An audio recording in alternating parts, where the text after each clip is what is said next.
World News Today.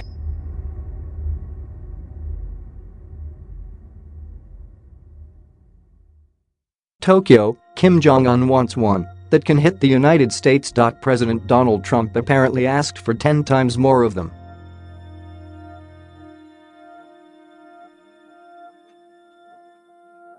But amid this arms race between Washington and Pyongyang, one country on the front line of the North Korea standoff remains steadfastly opposed to nuclear weapons being deployed on its soil.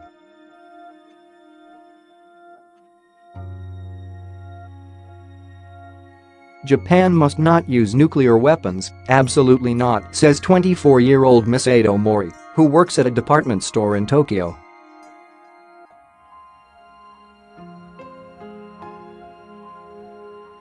The white surgical mask covering her face does little to conceal her shock at the suggestion.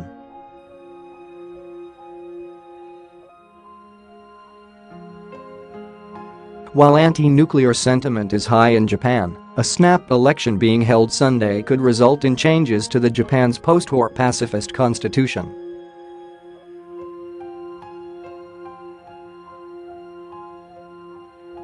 If he wins, Prime Minister Shinzo Abe has vowed to revise the constitution so it formally recognizes the Japan Self-Defense Forces as an actual military.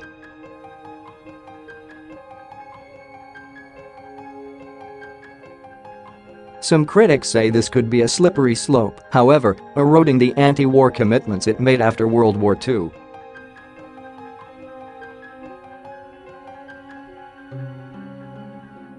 At around 320 miles from North Korea, Japan may not be in the same immediate danger zone as the South Korean capital of Seoul, which is within the range of thousands of artillery pieces.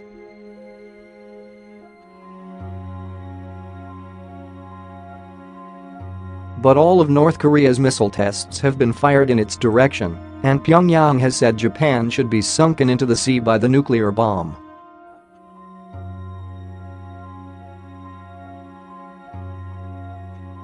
In the past 2 months, terrified Japanese residents were twice woken by text messages, blaring public announcements and emergency TV bulletins warning North Korean missiles were about to fly high in outer space above their homes.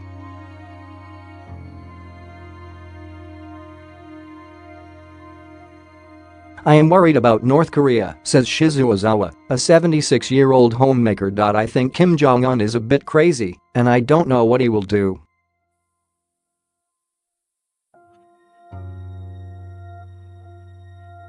My parents were afraid of me coming here because of the North Korea situation, adds Jonas Miller, 26, an American biologist visiting Tokyo from Boston.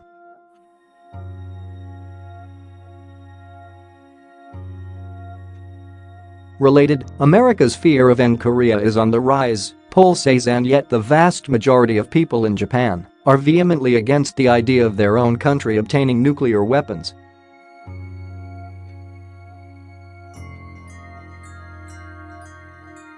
Support for nukes is currently at just 9% among the Japanese, a slight rise from last year, but still a small minority, according to an opinion poll carried out in June and July.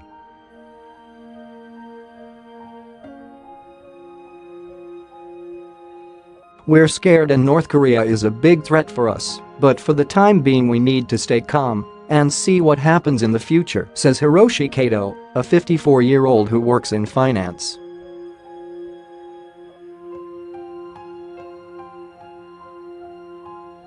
Personally, I believe Japanese citizens should not seek extreme solutions, like having nuclear bombs.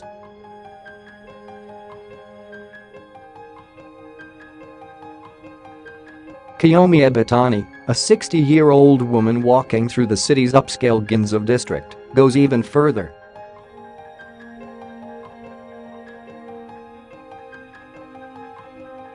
I am against nuclear weapons because if Japan had them then that would be the end of the world, she says.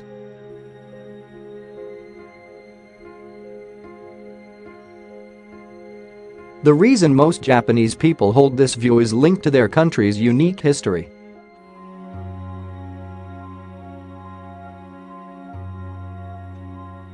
In August 1945, the US dropped 2 atomic bombs on Hiroshima and Nagasaki, instantly killing more than 100,000 people.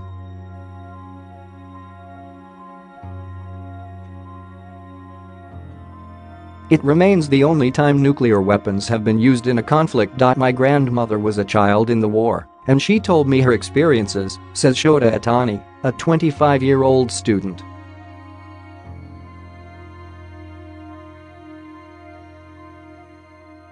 I felt that it was so bad. We don't want to go to war with nuclear bombs. After its surrender in World War II, Japan drafted a new constitution with the help of the occupying U.S.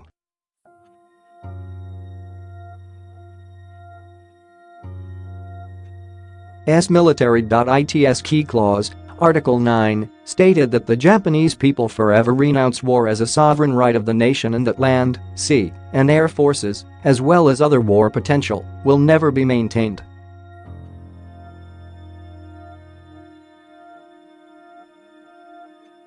This was a response to Japan's militaristic expansionism that included widespread war crimes in China before World War II.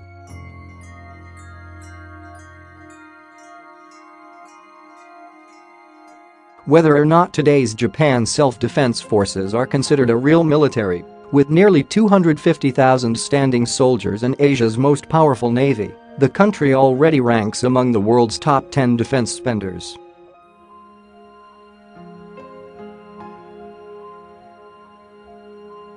Some people who spoke with NBC News this week said they are worried about the threat posed by North Korea.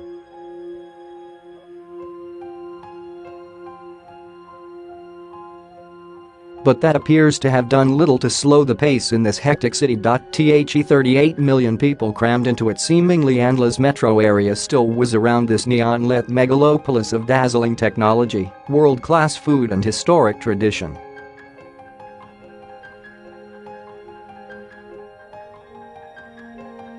Of course, not everyone here is opposed to nuclear weapons. A small minority, such as 72-year-old retiree Hayakawa Yoshihide, would reluctantly welcome them as a dangerous but necessary counterweight to Pyongyang.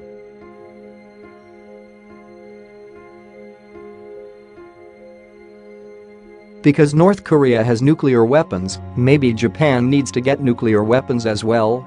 Yoshihide says.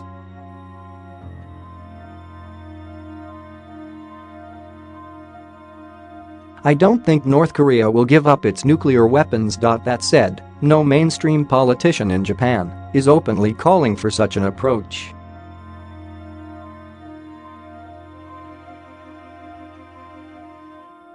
The weight of public opinion means the subject is taboo, not to mention it would contravene several domestic and international non-proliferation treaties.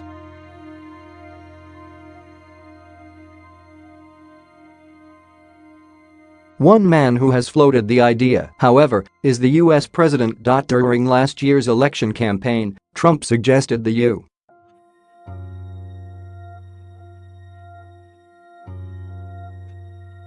U.S. could withdraw its 50,000-plus troops from Japan because the country did not pay enough toward their upkeep, a claim that experts say is hard to quantify.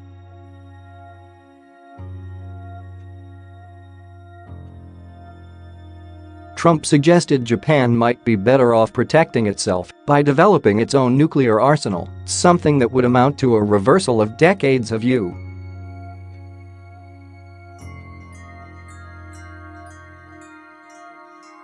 non-proliferation policy. Related, and Korea brainwashed him. NOW he's off to the U.S.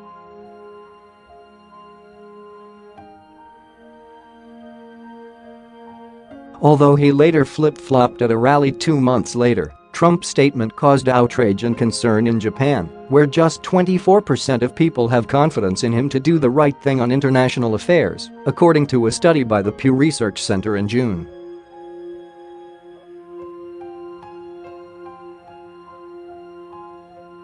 I am anxious about Trump's words because his speeches are often extreme, says Yuki Nakajima, a 23-year-old sales rep in the manufacturing industry.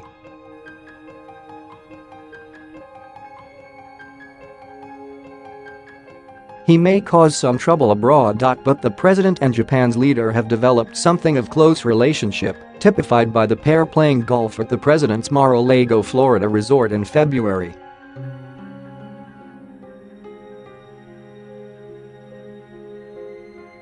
The hawkish Abe may not agree with Trump on nukes. He called for a world free of nuclear weapons at the 72nd anniversary of Hiroshima this year.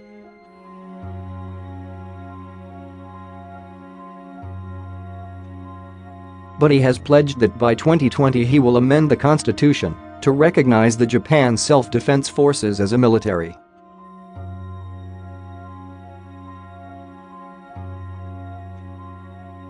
While the Japan Self-Defense Forces don't possess offensive capabilities, many scholars allege its current scope is unconstitutional.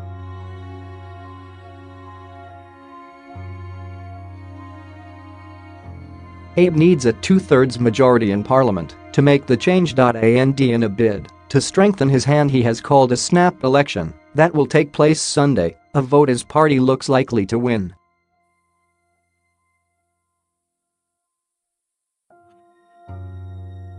Related, bomb shelters are everywhere in Seoul, but some opponents worry that formal recognition of this quasi-military would pave the way for further expansion.